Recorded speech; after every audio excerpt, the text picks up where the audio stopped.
এই পৃথিবীতে মায়ের মতো কেউ আপন হবে না। এই পৃথিবীতে মায়ের অভাবটা মা ছাড়া কারো পক্ষে পূরণ করা সম্ভব নয়। কারণ মা তো মাই হয়। মায়ের সাথে তুলনা পৃথিবীর কারোর সাথেই সম্ভব নয়। মা বেঁচে থাকলে পুরো পৃথিবীটাই নিজের মনে হয়, কিন্তু মা মারা গেলে পুরো পৃথিবীটাই অন্ধকার হয়ে যায়। মা মানে এক অন্যরকম ভালোবাসা। কোনো কাজ না থাকলেও সবার আগে বাড়ি ফিরে মা ডাক দেওয়া, মা কোথায় আছে সেটা খুঁজে বের করা। মা মানে পরিবারের কেউ অসুস্থ হলে তার সেবা করা।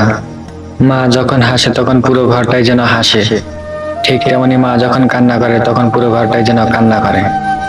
আর মা যখন অসুস্থ হয় তখন পুরো পৃথিবীটাই অসুস্থ মনে হয়। কারণ মা মানে একটা পৃথিবী। সেই পৃথিবীকে আমরা হাসি খুশি আর সুস্থ দেখতে চাই। ভালো থাকুক পৃথিবীর সকল মা। সকল মায়ের প্রতি আমার অন্তর থেকে রইল ভালোবাসা।